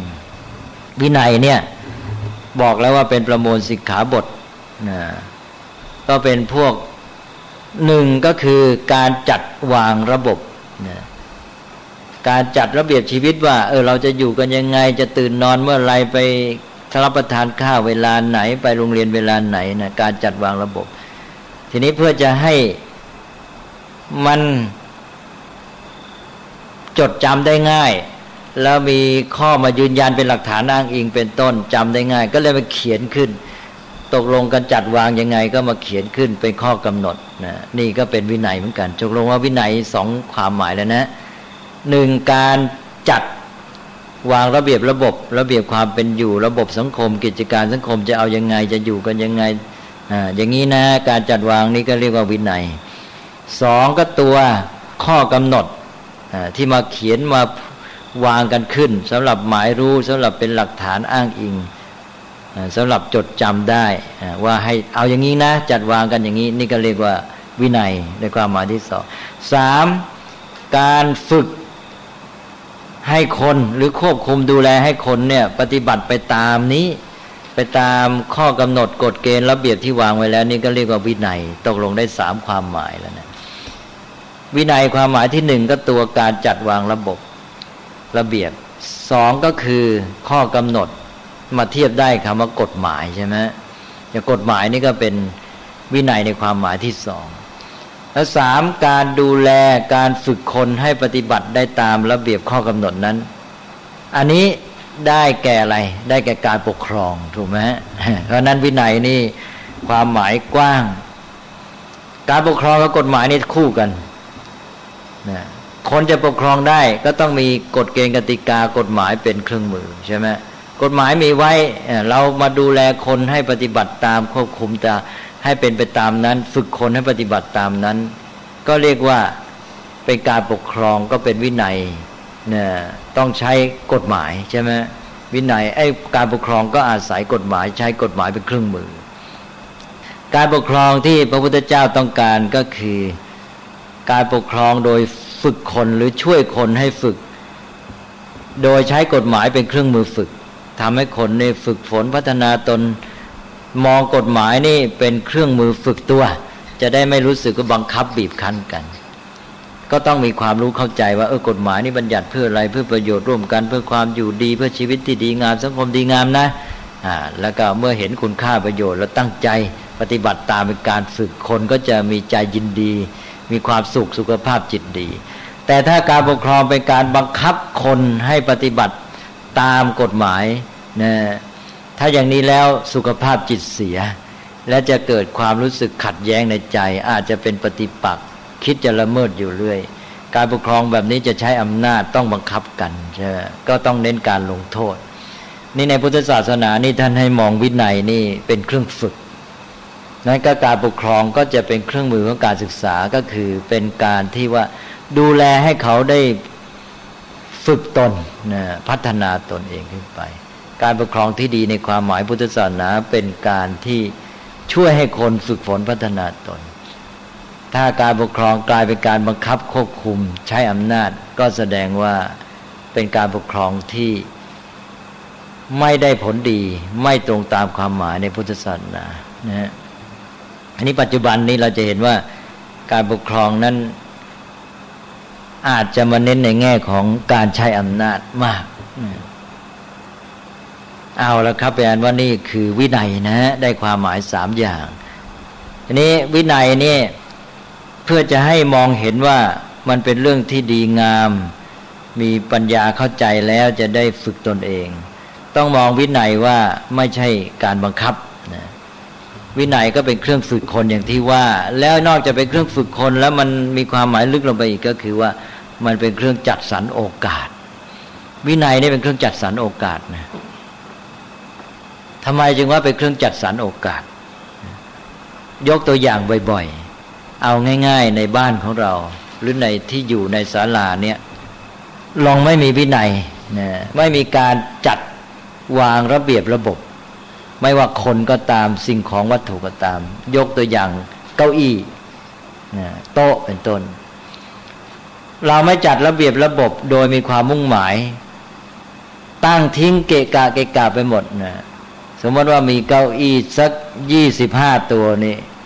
เกะกะไปหมดนะไม่มีความมุ่งหมายว่ามันจะอยู่ที่ไหนไม่มีการจัดระเบียบระบบเต็มไปหมดนี่เราจะทำอะไรไม่สะดวกเลยในศาลานี้แค่เดินออกไปจะเดินจากนี่ไปถึงประตูนี่เตะโดนชนเก้าอี้กว่าจะไปถึงประตูได้นี่เจ็บด้วยแล้วก็เสียเวลาด้วยเนี่ยหลายนาทีกว่าจะไปถึงทีนี้ถ้าเราจัดระเบียบระบบเราก็รู้ความมุ่งหมายว่าเราจะให้อยู่ดีตรงนี้เป็นช่องว่างที่จะทำงานอย่างนั้นงี้นะเก้าอี้นี่มาอยู่ที่นี่คนจะได้นั่งได้สะดวกอะไรเงี้ยมีความมุ่งหมายเกิดขึ้นแล้วก็จัดระเบียบระบบให้สนองความมุ่งหมายนั้นตอนนี้เรารู้เลยว่าไอ้ส่วนนี้เป็นทางเดินจะต้องไปที่ประตูเราก็ไม่วางเวลาเราจะเดินจากจุดนี้ไปที่ประตูนี่เดินปลูดเดียวถึงเลยใช่ไหมนี่ฉะนั้นวินัยนี่เป็นการจัดสรรโอกาสทำให้ชีวิตและกิจการของสังคมนี้ดำเนินไปได้ดีถ้าเราไม่มีวินัยแล้วทุกอย่างติดขัดวุ่นวายไปหมดนะยิ่งงานอะไรที่มันมีความสำคัญนะแล้วก็ต้องการความรวดเร็วเป็นต้นประสิทธิภาพความฉับไวเนี่ยวินัยจะเข้ามาอย่างเต็มที่เลยนะอย่างหมอจะผ่าตัดนี่ความเป็นความตายของคนไข้ถ้าทำอะไรเสียเวลานิดเดียวนี่อาจจะไม่ทันการใช่ไหมเพราะฉะนั้นเขาจะต้องมีการวางวินัยกันอย่างละเอียดถี่ถ้วนเลยนะเช่นว่าพยาบาลที่ส่งเครื่องมือให้หมอจะต้องมีลำดับแน่นอนเลยจนกระทั่งว่าหมอนี่ไม่ต้องดูพอใช้อันนี้เสร็จอันนั้นต่ออันนั้นต่อใช่ไหมถ้าลองส่งเครื่องมือผิดนี่ ไม่แน่นะคนไข้จะตายเลยก็ได้ใช่ไหมเพราะนั้นวินัยนี่คือการจัดระเบียบระบบเพื่อให้การทำกิจการงานนั้นได้สำเร็จผลได้ดีคือการจัดสรรโอกาสเพราะนั้นสำคัญอย่างยิ่งเนี่ยเราจะเห็นได้ในกรณีของหมอผ่าตัดซึ่งทุกอย่างจะต้องเป็นไปตามระเบียบที่วางไว้อย่างแน่นอนและฉับไวแล้วมัวไปวางเครื่องมือไว้20 ชิ้น เต็มไปหมดพอหมอจะเอานะหยิบเลือกดูกว่าจะได้พอดีคนไข้ตายเพราะฉะนั้นสำคัญมากวินัยหรืออย่างทหารไปรบใช่ไหมเราไม่มีวินัยสิอาจจะพาให้กองทัพทั้งกองนั้นถึงกับความพินาศตายกันเป็นร้อยเป็นพันเลยเพราะนั้นยิ่งสิ่งที่ทำนี้ต้องการความฉับไวความแม่นยำนี่วินัยยิ่งต้องเข้ามาเพราะนั้นในสังคมทั้งหมดก็เช่นเดียวกันถ้าอะไรแต่อะไรไม่เป็นระเบียบและสำระสายวุ่นวายไปหมดนี่กิจการอะไรแต่อะไรทำไม่สำเร็จไม่เป็นไปได้ดีเนี่ยก็แค่ในท้องถนนนี่ไม่มีวินัยเนี่ยการจัดระบบระเบียบในการเดินรถไม่ดีหนึ่งเราต้องมีไฟแดงไฟเขียวก็เพราะว่าต้องการวินัยเมื่อมีวินัยปั๊บเกิดโอกาสเลยใช่ไหมถ้าไม่งั้นรถมี50,000 คันหรือ1,000 คันนี่ไปไม่ได้สักคันหนึ่งติดหมดพอจัดมีวินัยขึ้นมาให้มีไฟเขียวไฟแดงฝ่ายไหนหยุดฝ่ายไหนไปมันก็ไปได้เลยนะเพราะนั้นการจัดวินัยก็ทำให้เกิดโอกาสในการที่กิจการของชีวิตและสังคมจะดำเนินไปได้นะอันนี้ถ้ายิ่งมีวินัยดีในท้องถนนนี่แทนที่รถจะติดนะหรือติดแทนที่จะติดมากไปไม่ได้เลยมันก็ยังมีทางไปได้นั้นวินัยนี้จะช่วยสังคมเป็นอย่างมากสังคมไหนไม่มีวินัยสังคมนั้นจะติดขัดอะไรต่ออะไรจะไม่คล่องตัวไม่เป็นไปได้ดีหรือวินัยที่มองออกไปให้เห็นกว้างขึ้นก็ความระสำระสายในสังคมถ้าคนไม่ประพฤติตามหลักนะในการเป็นอยู่ร่วมกันให้ดีละเมิดต่อชีวิตทรัพย์สินกันไปไหนก็ไม่ปลอดภัยนะคนก็เกิดความหวาดระแวงแหละนะจะไปถนนนั้นนะถิ่นนี้ไม่ได้นะมีโจรผู้ร้ายเยอะเกิดมีกิจการต้องทำธุระต้องทำไม่กล้าไปซะแล้วเสียงานเสียการหรือว่าไปได้เฉพาะในเวลากลางวันกลางคืนไปไม่ได้เอาอีกก็ทำให้เกิดความติดขัดในสังคมนี้ถ้าหากว่ามีวินัยดีคนตั้งใจประพฤติตามกติกาสังคมนะก็อยู่ในความเป็นระเบียบเรียบร้อยดำเนินกิจการอะไรไปได้ดีหมดนะจะไปไหนธุระที่ถนนไหนเวลาไหนไปได้หมดกลางค่ำกลางคืนไม่ต้องกลัวอย่างนี้สังคมอยู่กันร่มเย็นเป็นสุขกิจการดำเนินไปได้ดีนี่ถ้ามันเกิดความติดขัดอย่างที่ว่าถิ่นนี้ไปไม่ได้นะหรือไปไม่ได้เวลานั้นธุรกิจการงานเสียนะเศรษฐกิจก็ไม่เจริญงอกงามเกิดความเสียหายกับเศรษฐกิจทันทีเลยใช่ไหมเพราะนั้นนี่แหละวินัยเนี่ยคือการจัดสรรโอกาสที่เรามีวินัยขึ้นก็เพื่อจัดสรรโอกาสนี้เพราะฉะนั้นวินัยเป็นเบื้องต้นเลยชีวิตของคนสังคมเนี่ยจะดำเนินไปได้ดีต้องวางฐานนี่ก่อนจัดอันนี้ให้ดีจัดสรรโอกาสสภาพความสัมพันธ์ในสังคมเนี่ยหรือว่าระเบียบชีวิตของตัวเองเนี่ยให้มันดีซะก่อนพอได้อันนี้แล้วโอกาสเกิดขึ้นทีนี้แหละการพัฒนาชีวิตการดำเนินกิจการเป็นไปได้เพราะนั้นท่านจึงวางเรื่องศีลไว้เป็นข้อที่2ใช่ไหมต้องอยู่ตอนต้นๆแล้วถ้ามองในแง่หนึ่งมันจะเริ่มจากนอกเข้ามาที่ข้างในเรื่อยกัลยาณมิตรนั่นเกี่ยวข้องกับผู้อื่นนะอยู่ข้างนอกตัวเราเนี่ยเราไปมีความสัมพันธ์ที่ดีกับเพื่อนมนุษย์นะเราได้ประโยชน์จากเขากัลยาณมิตรเนี่ยได้ประโยชน์จากคนอื่นสามารถเอาประโยชน์จากเพื่อนมนุษย์จากสิ่งแวดล้อมได้คนไหนนี่ไม่รู้จักเลือกหากัลยาณมิตรนี่เป็นคนที่สูญเสียโอกาสของตนเองคืออยู่ในสังคมนี่แทนที่จะได้ประโยชน์จากสังคมจากสิ่งแวดล้อมจากผู้คนอื่นไม่ได้ประโยชน์ใช่ไหมคนที่รู้จักเลือกคบหากัลยาณมิตรก็ได้ข่าวสารข้อมูลความรู้ได้ตัวอย่างที่ดีนี่เป็นคนที่รู้จักเอาประโยชน์จากสังคมจากเพื่อนมนุษย์จากสิ่งแวดล้อมอยู่ข้างนอกก่อนแล้วกัลยาณมิตรนี่พอมาถึงศีลนี่มาอยู่ที่ตัวแล้วก็คือรู้จักดำเนินชีวิตในความสัมพันธ์กับสิ่งแวดล้อมให้ดีก็จะเป็นการจัดสรรโอกาสอย่างที่ว่านะชีวิตตัวเองมีวินัยไหมรู้จัก จัดเวลาเป็นไหมนะอย่างนี้เป็นต้นพอจัดเวลาเป็นปั๊บถ้าวันหนึ่งได้งานเยอะถ้าไม่รู้จักจัดเวลานี่วันหนึ่งบางทีไม่ได้เรื่องในราวอะไรเลยเสียไปเปล่าๆนะเพราะจัดเวลาเป็นนี่ได้งานเยอะแยะเลยนะอย่างนั้นก็เป็นฐานของการพัฒนานอกจากจัดระเบียบชีวิตตนเองก็จัดระบบความเป็นอยู่กับผู้อื่นให้ดีตัวเองก็ไม่ต้องหวาดระแวงภัยนะถ้าทุกคนประพฤติดีงานสังคมก็เรียบร้อยก็สบายใจนะเท่ากับเปิดโอกาสให้ชีวิตของตัวพร้อมที่จะเดินหน้าในการพัฒนาแล้วนะเอาแล้วนะจากกัลยาณมิตรที่อยู่ข้างนอกเอาประโยชน์จากเขาแล้วเอาประโยชน์จากสิ่งแวดล้อมมาที่ตัวเองจัดระบบชีวิตของตัวเองกายวาจานี่ให้ดีซะระบบความสัมพันธ์แม้แต่การคบหากับผู้อื่นถ้าเรามีพฤติกรรมกายวาจาที่ดีคนอื่นเขาก็อยากจะมาเกี่ยวข้องอยากจะมาสัมพันธ์อยากจะมาช่วยเหลือเอื้อเฟื้อถ้าเราเป็นคนที่ไม่มีศีลนะคนอื่นเขาไม่กล้าเขาไม่ไว้ใจเขาไม่แน่ใจอย่างน้อยเขาก็หลีกไปก่อนละใช่ไหม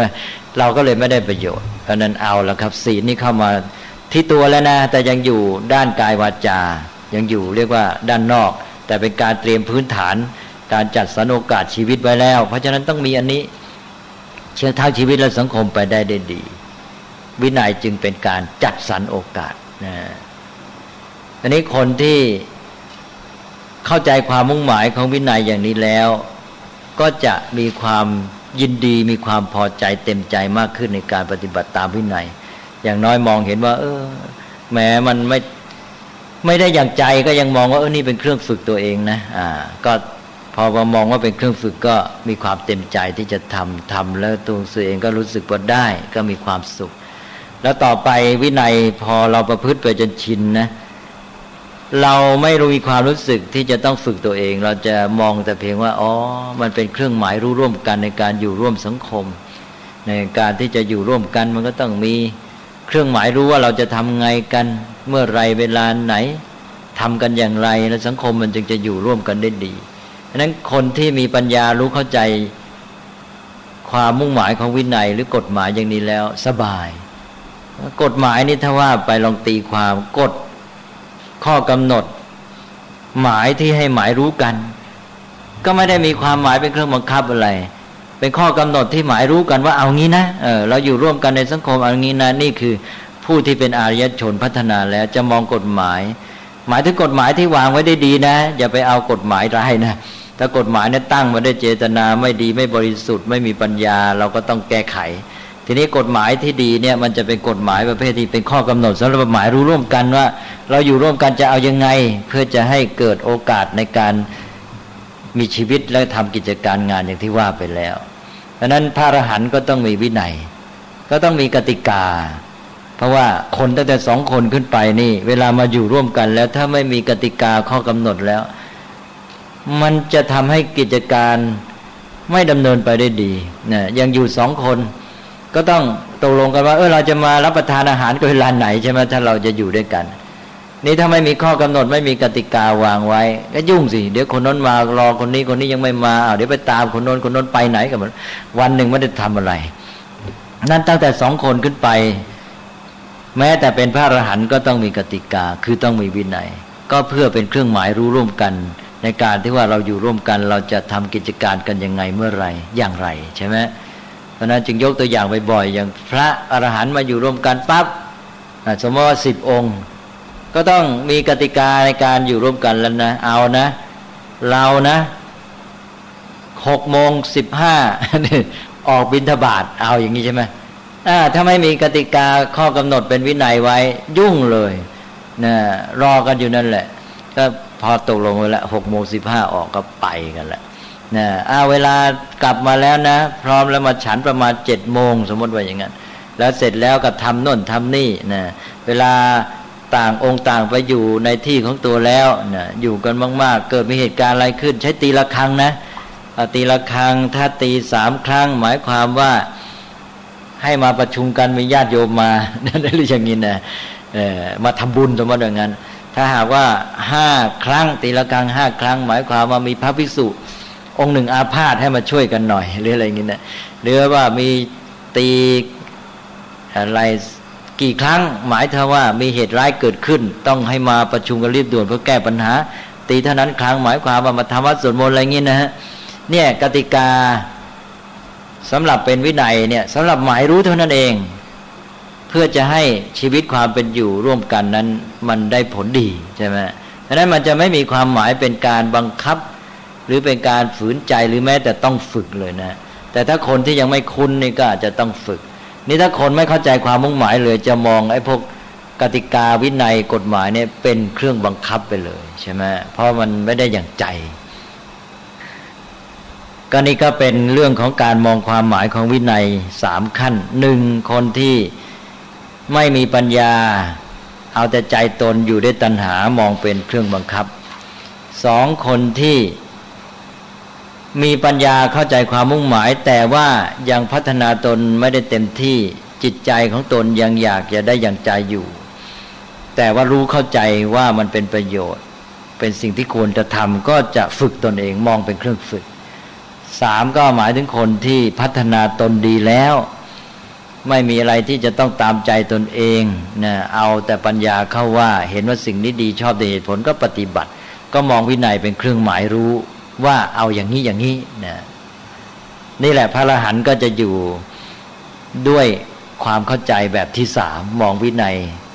ในความหมายที่3แต่อย่างที่บอกแล้วว่ากฎหมายวินัยอะไรต่างๆนี้ต้องมาจากปัญญาที่รู้เข้าใจ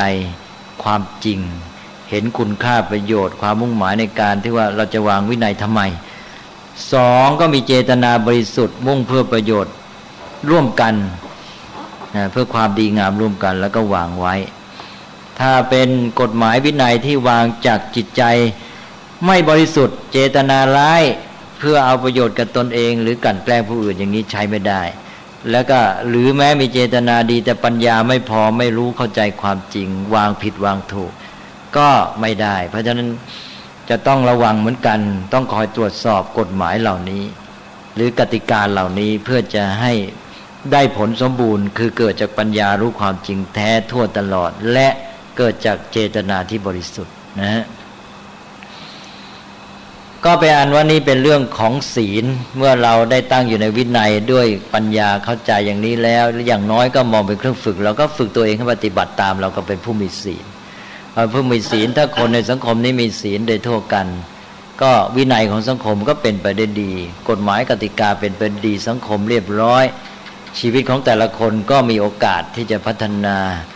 กิจการของสังคมก็จะมีโอกาสที่ดำเนินไปได้ดีๆนี่เรียกว่าฐานดีแล้วนะแล้วทีนี้ก็ก้าวไปสู่ข้างในแล้ว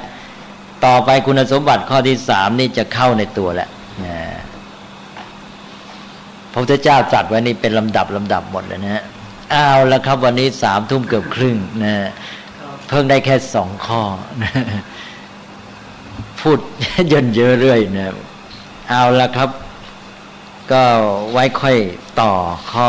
3 4 5 6แล้วก็ข้อ7ก็พูดกันไปแล้วก็ไปขมวดท้ายอีกทีมีอะไรสงสัยไหมครับสำหรับวันนี้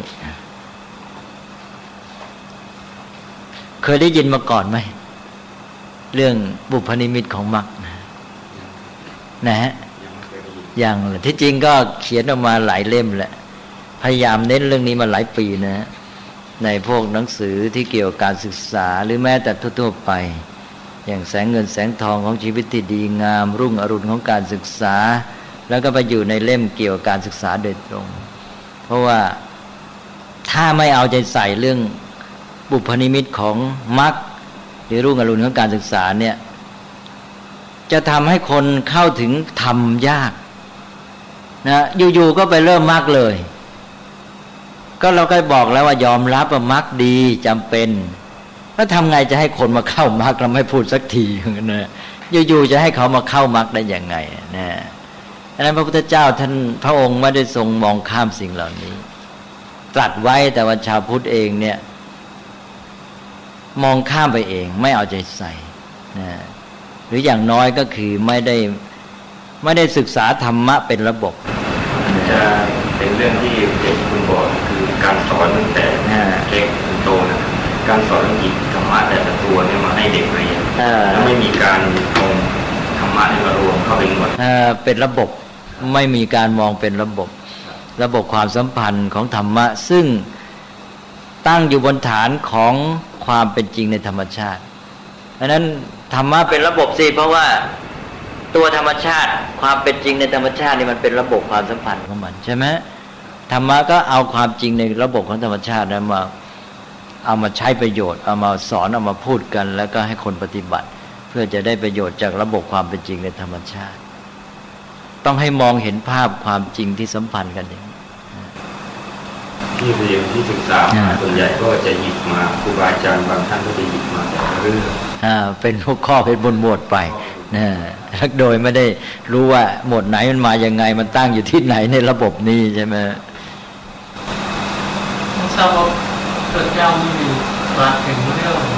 แสงแสงทองนี่ไว้เยอะเลยนะก็อยู่ในเล่ม19เนี่ยตรัสแล้วตรัสอีกในเล่ม19เนี่ยไม่รู้กี่ครั้งเลยนะฮะแต่แปลกที่ว่าอยู่ที่เดียวนั่นแหละไม่มีที่อื่นอีกเลยแต่ว่าตรัสบ่อยเหลือเกินตรัสไปแล้วแล้วก็ตรัสอีกตรัสแล้วตรัสอีกจนกระทั่งถ้าต้องเป้หมายความว่าละไว้เลยหมายความว่าไม่เอาข้อความซ้ำมาใส่เนี่ยพอตรัสแล้วตรัสอีกตรัสแล้วตรัสอีกนี่โดยเฉพาะอัตตสัมปทาเนี่ยมันไม่มีที่อื่นเลยนะมามีแต่ที่นี่ส่วนข้ออื่นฟังแล้วทำให้คนที่ไม่ได้ศึกษาพระไตรปิฎกอย่างลึกซึ้งนี่ก็เลยมองข้ามก็มองข้ามไม่พูดถึงกันเลยอาจจะเป็นได้ว่าพุทธศาสนาตั้งแต่เข้ามาเมืองไทยไม่ได้เอามาพูดเลยไม่เคยได้ยินแปลกเหมือนกันก็ตกลงว่าต้องเน้นเรื่องนี้ให้มากเพราะถ้าได้7ตัวนี้นะฮะก็พระพุทธเจ้าตรัสไว้เองเมื่อแสงเงินแสงทองปรากฏแล้วไม่ต้องไปเรียกร้องว่าให้พระอาทิตย์ขึ้นมันขึ้นเองอย่างนั้นถ้าหากว่าธรรมะ7ข้อนี้ข้อใดข้อหนึ่งเกิดขึ้นในตัวบุคคลแล้วมรรคก็มาโดยไม่ต้องไปเรียกร้องนั้นเราก็สบายใจสิใช่ไหมไม่ต้องไปเรียกร้องมรรคละให้รู้ว่ามรรคได้มีอะไรบ้างให้รู้เข้าใจไว้จะได้ไปปฏิบัติถูกแต่ข้อที่ต้องทำก็คือเจ้า7ตัวนี้ทำเจ้า7ตัวนี้แล้วมีขึ้นมาแล้วมรรคจะตามมาเองใช่ไหม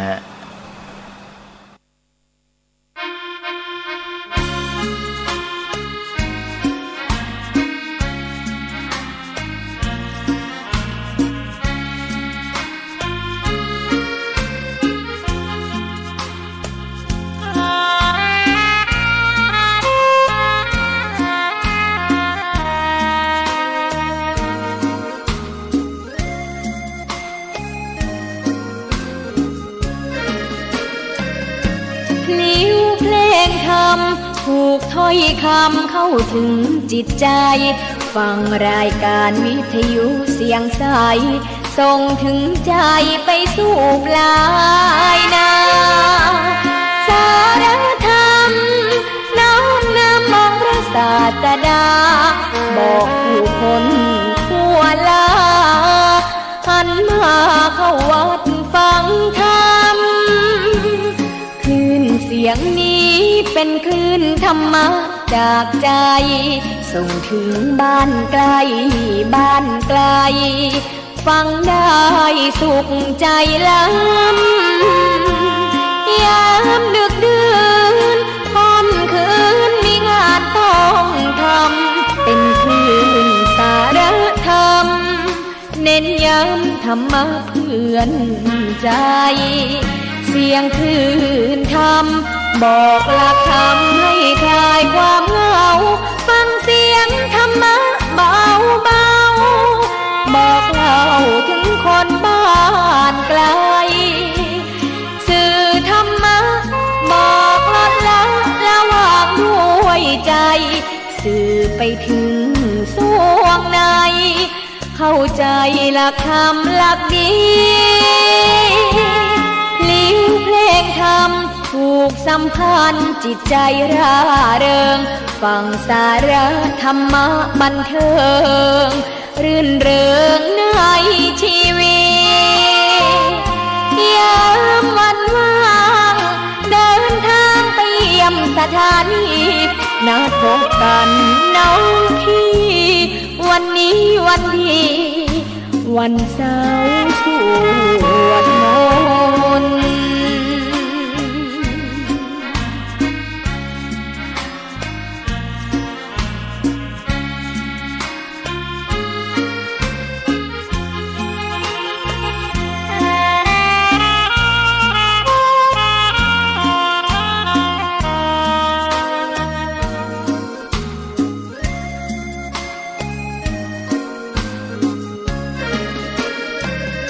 เสียงคลื่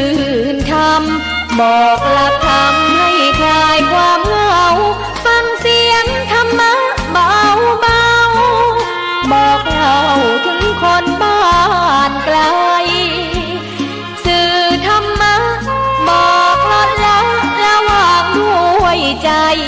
สื่อไปถึงสวงในเข้าใจหลักธรรมหลักดี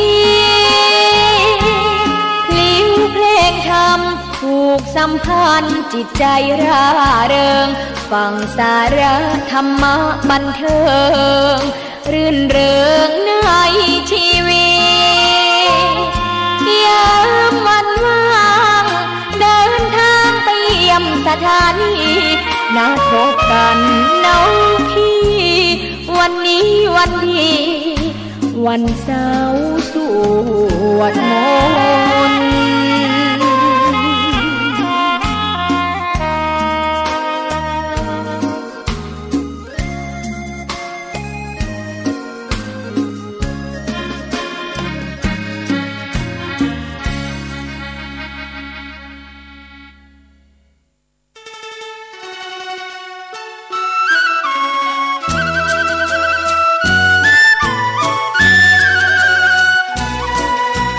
ภัยทั้งหลายที่ผ่านพ้นไปนั่นสุขบ้างทุกข์บ้างมันเป็นธรรมชาติของชีวิตแต่ขอทั้งวัดทั้งบ้านทั้งราชการทั้งโรงเรียนครูบาอาจารย์ได้สมัครสมานสามัคคีกลมเกลียวอย่าแตกความสามัคคีกันรู้รักสามัคคีประสานกายใจกันไว้เพราะประเทศไทยพระพุทธศาสนาเป็นศาสนาประจำชาติไทยเพราะฉะนั้นคนไทยมีคุณธรรมประจำใจประจำกายรักษากายวาจาใจให้เจริญมั่นคงเพื่อเป็นการผูกสัมพันธไมตรีด้วยพรหมวิหารธรรมคือให้มีเมตตาปราณีเอื้ออารีซึ่งกันและกันไว้จะแต่ความสามัคคีกันให้สัมพันธ์กายสัมพันธ์ใจในกันและกันไว้อย่าแต่ความสามัคคีประเทศชาติเราก็เจริญมั่นคงเศรษฐกิจเราก็เจริญมั่นคงสังคมเราก็เจริญมั่นคง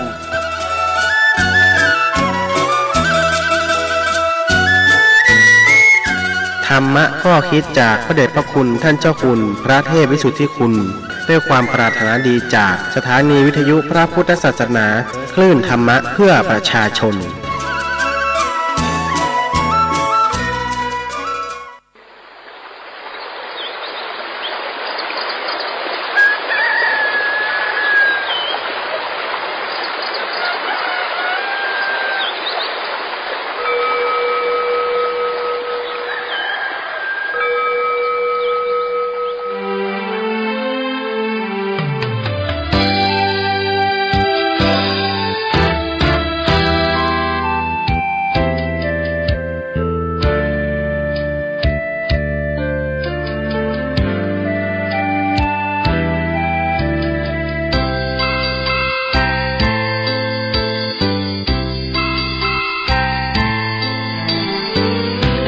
อยทีปานน้ำงดงามสูงดินรอยธรรมเทระพระเนตรฝากเสียงผ่านสายลมลอยเชิญชวนศรัทธาร่วมบูรณาวัดป่าดงดอยยอดภูนางแก้วยังคอยทอแสงส่องฟ้าอำไพคลื่นคำสีขาวพาเราแช่มชื่นเป็นผู้รู้ผู้ตื่นเบิกบานทั้งกายและใจ แผ่คำสอนองค์ชินวรขจรกว้างไกลข่าวสารงานบุญที่ใดสื่อออนไลน์ไปถึงญาติโยมพระธาตุเจดีย์สีสองเมืองเปล่งประกายแล้วบนยอดดอยนางแก้วมีโอกาสแวะเวียนไหว้ชม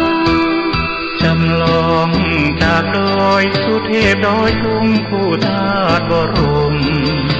พลังแรงใจญาติโยมร่วมสร้างสมทันบารมีสีขาวคลื่นธรรมนำพาความสุขพระเนรชี้ทางคลายทุกข์เกิดปิติสุขไปทุกทินทีเปิดฟังธรรมะพระจัดรายการหลายคลื่นความร่วมสร้างมหาทานบารมีพระธาตุเจดีย์สีสองเมือง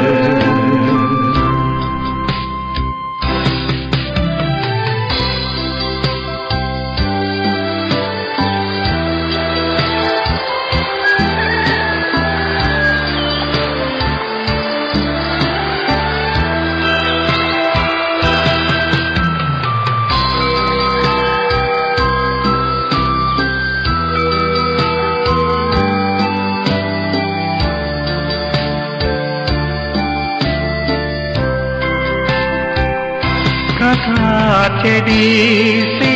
สองเมืองเปล่งประกายแล้วบนยอดดอยนางแก้วมีโอกาสแวะเวียนไหว้ชมจำลองจากดอยสุเทพดอยสูงคู่ธาตุบรมพลังแรงใจญาติโยมร่วมสร้างสมทันบารมี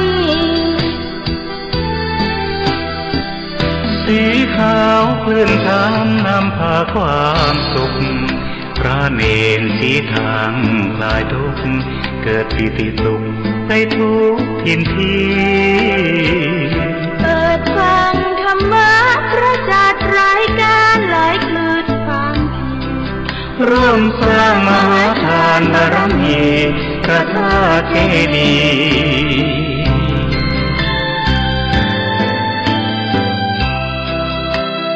สีสองเมือง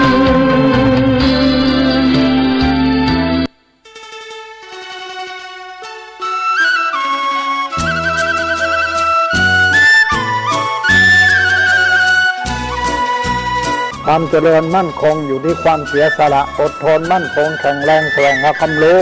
ต่อสู้กับศักดิ์กำจัดสิ่งเสพติดเสริมสร้างชีวิตพอมีพอเพียงพระบาทสมเด็จพระเจ้าอยู่หัวท่านรับสั่งให้ใช้ชีวิตพอมีพอเพียงเราก็อยู่กันได้เพราะฉะนั้นคนไทยต้องสมัครสมานสามัคคี